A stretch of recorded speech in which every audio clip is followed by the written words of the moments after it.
Joe Bantiling's humble beginning molded him not just to be a dreamer, but to be an achiever who has a heart to share his success. So, Joe, thank you for coming to the show called Self-Made.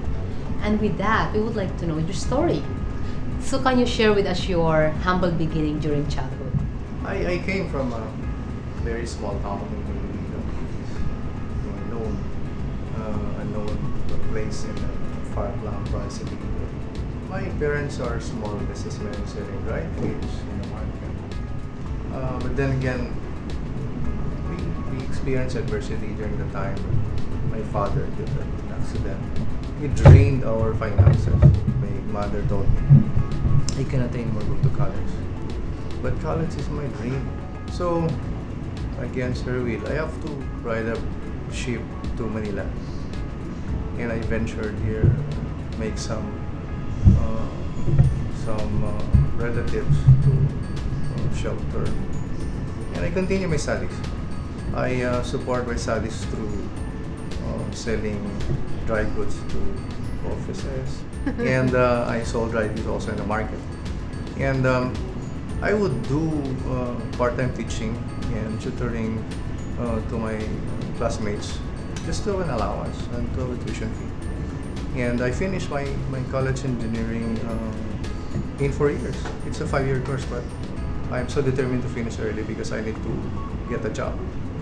So that's about it. Yeah. You're so driven at a young age. Who drive you? And we are 10 in the family. I'm the eldest. And then maybe because sometimes I can see I have, my siblings cannot even eat now. We cannot eat, we cannot put food on the table.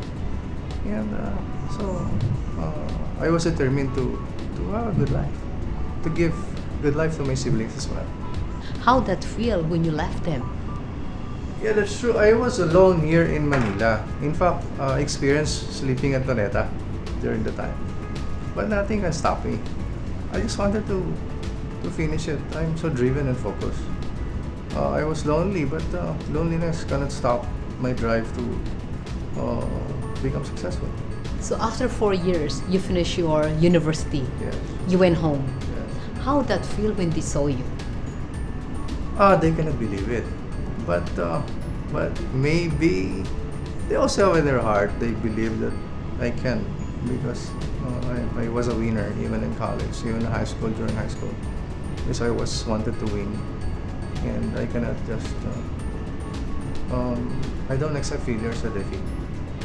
A failure for me is just a learning process. I started my career as a sales engineer in a roofing company. I was tasked to promote the most difficult product. And it triggered my creativity and analytics to promote and sell it. And I was successful. How about your younger brothers and sisters? How are you able to drive them? First, I became their inspiration. Then they followed suit. All of them went to college on their own also, with little help from me. When I had my own business, they worked for me, trained with me. I taught them everything. And then I want them to have their own business. I funded their small business. Now they're successful. They have more money than me. If there's something that you want to do, what is it? It's something that you miss out during those time. Maybe those times when my children were small, because I was always out working. So I missed some of those times with seeing my children grow up.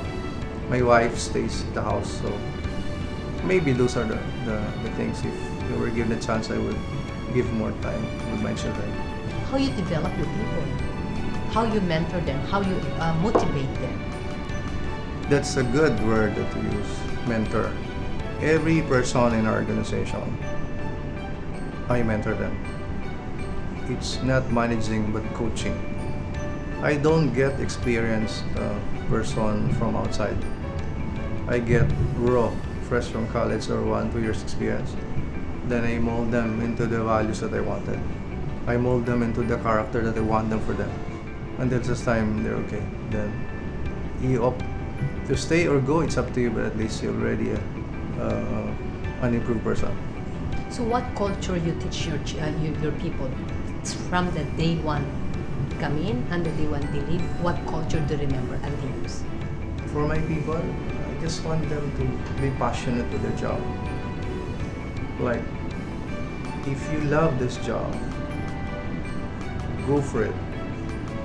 Learn every minute that you can. Learn all those experiences. Learn from those failures that you can. I allow you to make mistakes. And most importantly is faith in God. How are you able to bring your children working with you in your organization? At first, I asked them, go find your place in the sun. Apply to other companies. This is what we love to do. We wanted to be with our organization. I am a very lucky person because that's the problem of every entrepreneur. The second generation is always the problem. And I'm a lucky person. Maybe I would say, their mom was a good mother. She really took care of her children. And so that's it. My children are all with me right now, working with me. Carl is now our AVP for business development. Gail is our principal designer. She's the head of the design and construction management. And Ian is our business development officer.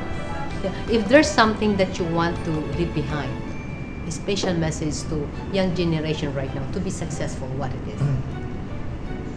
First, they should start with a dream. Start with a dream and then pursue it. Don't be afraid. You fail, learn from it. Don't give up. It's just temporary. Pursue your dream. Take the courage.